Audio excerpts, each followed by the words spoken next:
जहां तक राजनेताओं का सवाल है, जब उनसे इससे जुड़ा सवाल पूछा जाता है तो वो गोलमोल जवाब देते हैं। आखिर क्यों?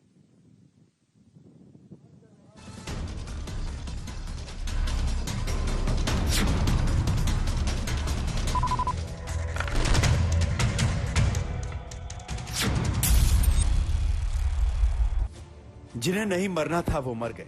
अब आगे इंसाफ के नाम पर जांच चल रही है।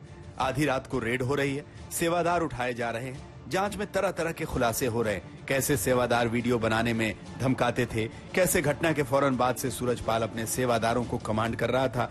तीसरी तरफ हादसे पर सवालों और विरोध में सियासी खाना पूर्ति भी हो रही है। हाथरस में 121 लोग मारे गए। जवाबदेही सरकार की है, प्रशासन की है, पुलिस की है, आयोजकों की है या फिर प्रवचनकर्ता की है, यह कानून तय करेगा। लेकिन एक जवाबदेही विपक्ष की भी होती है, जिसे सियासत तय करती है। और सियासत का रंग ऐसा है कि एसपी नेता नहीं गए, बीएसपी नेता नहीं गए, दिल्ली से राहुल गए। 121 लोगों की मौत पर पीड़ित परिवारों के दुख के आंसू पोंछने तक के लिए कोई भी सामने नहीं आया। यूपी में सबसे बड़ा विपक्ष समाजवादी पार्टी है, उसका एक बड़ा नेता पीड़ितों के घर नहीं गया। यूपी का दूसरा बड़ा विपक्ष बीएसपी है, उसका भी कोई नेता पीड़ितों के आंसू पोंछने नहीं गया। दिल्ली से सबसे बड़े विपक्ष का नेता हाथरस पहुंचा, वो भी देश की संसद में। नेता विपक्ष के नाते राहुल गांधी उत्तर प्रदेश पहुंचे तो पहले अलीगढ़ में पीड़ित परिवार के लोगों से मुलाकात कर उन्हें सांत्वना दी, भगदड़ के कारण जानने की कोशिश की, उनकी आवाज संसद में उठाने का दिलासा दिया। फिर हाथरस के ग्रीन पार्क में भी पीड़ितों के परिवारों से मिलकर उन्हें ढांढस बंधाने की कोशिश की। बहुत परिवारों को नुकसान हुआ है, काफी लोगों की मृत्यु हुई है, तो दुख की बात है। मैं इसको राजनीतिक प्रिज्म से नहीं कहना चाहता हूँ, मगर प्रशासन की कमी तो है जी, और गलतियां तो हुई हैं, फोन थोड़ा साइड करिए, तो ये पता लगाना चाहिए। और शायद सबसे जरूरी बात कि कॉम्पनसेशन सही मिलना चाहिए, क्योंकि ये गरीब परिवार है और मुश्किल का समय है इनके लिए, तो कॉम्पनसेशन ज़्यादा से ज़्यादा। और मैं यूपी के चीफ मिनिस्टर से विनती करता हूँ कि दिल खोल के कॉम्पनसेशन। राहुल के इस पूरे दौरे, भेंट मुलाकात, सांत्वना, भरोसा, बयान, तमाम चीजों का हासिल इतना रहा कि राहुल ने प्रशासन पर सवाल उठाए, मुआवजा बढ़ाने की मांग की और पुलिस पर सवाल उठाए। वही सियासी खानापूर्ति जो हाथरस हादसे के बाद अभी तक सभी दलों के नेताओं के बयानों में दिखती रही है, वही राहुल गांधी के बयानों में भी दिखी। और जिन ज्वलंत सवालों से ये सियासत भागती है, उसे राहुल गांधी ने भी टाल दिया। सुनिए। भैया आप मुझसे सवाल पूछते हो, एक बार बोलने दो, मैं जवाब देता हूँ, आप जवाब खत्म नहीं करने देते हो, मतलब क्या है? जी।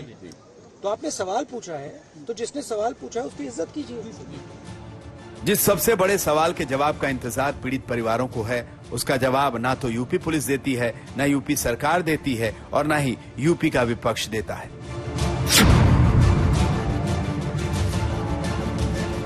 यकीन ना हो तो उस सूबे के सबसे बड़े विपक्षी दल के नेता को सुनिए, फिर समझ में आएगा कि जब मरने वाले दलित हों, गरीब हों, अनपढ़ हों, मजदूर हों, महिलाएं हों, बच्चे हों, तो ऐसी 121 मौतों के बाद भी सियासत कैसे रंग दिखाती है। बाबा के ऊपर मुकदमा नहीं लिखा गया। देखिए, आप उस बहस को और मत छेड़िए।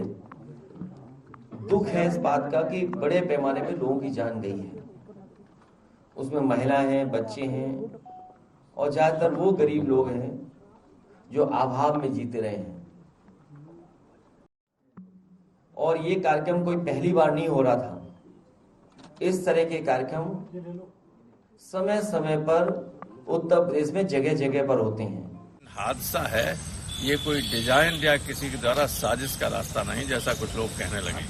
अब तो ऐसा है, उनको करना ही चाहिए। गवर्नमेंट को एसओपीज निर्धारित करना चाहिए कि इस तरह के कार्यक्रम हों तो उनमें कितनी भीड़ हो, कितने की अनुमति हो, जगह है कि नहीं, आने जाने की व्यवस्था सही है कि नहीं, एग्जिट है, एक्सेस है, सही है कि नहीं। इन बयानों से जाहिर है कि समाजवादी पार्टी सिरे से सूरजपाल को क्लीन चिट देकर सिर्फ सरकार की नाकामी का ढोल पीटना चाहती है। हाथरस से अमित भारद्वाज और मौसमी सिंह के साथ आज तक ब्यूरो। यूपी सरकार की मंत्री बेबी रानी मौर्य से जब पूछा गया कि क्या बाबा पर कार्रवाई होगी, तो उनकी तरफ से कहा गया कि लोग अगर बाबा के चरणों से धूल लेने के लिए जाते हैं तो ये उनकी भावना है, उनसे किसी ने नहीं कहा ऐसा करने को। कहा तो यही जा रहा है कि उनकी रज लेने भागे, वो निकल गए थे। हादसा तो बाद में हुआ है ना, अब देखो पता चले। उन्हीं ने कहा कि मेरी चरणों की रज लो। नहीं, मुझे नहीं लगता ऐसा वो कहते होंगे। कोई बाबा नहीं कहता कि मेरी, कोई बाबा कहेगा कि मेरे चरणों की रज लो।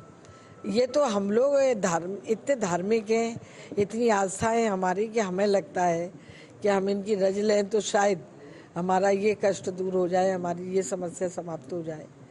पर मुझे नहीं लगता कि उन्होंने कहा होगा। लेकिन अगर, मैंने पहले भी कहा है कि अगर कोई ऐसी भी बात होगी तो जो जांच चल रही है उसी में आगे करने। दरअसल हो सकता है कि देश की राजनीति के लिए ये आंकड़ा हो 121 का, जिन लोगों ने अपनी जान गंवाई है।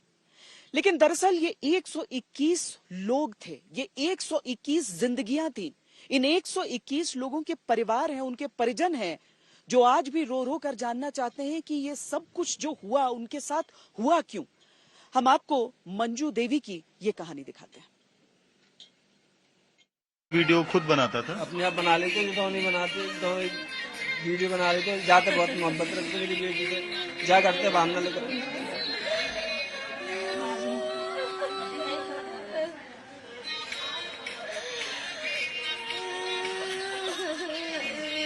अभी क्या आप लगातार इसी तरह से वीडियो देखे जा रहे हैं उसका इंस्टाग्राम पे?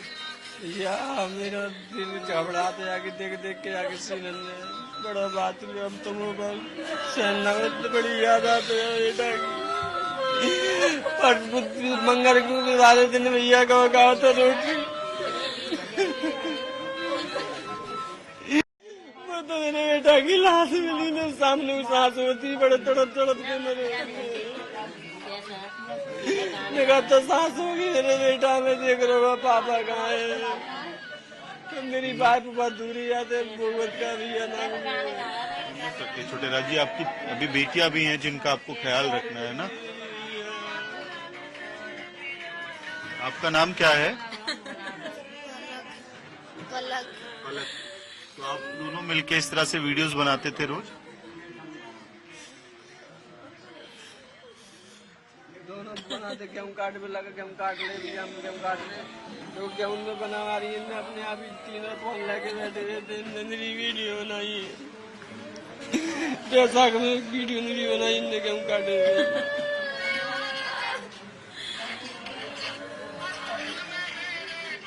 मोबाइल छीन लेते थे वो जाके मेरे बेटा की वीडियो। कैसा हंस रहा? आप उस दिन साथ नहीं गए थे? साथ हो भैया, साथ में हो, मैं साथ में गए हो भैया। बस 10 बजे के बाद में मेरा तो दोबारा मिलन ना हुआ। मेरे बेटा थे, मेरी फिर तो मैं ढूंढती डोलूंगा तो लाश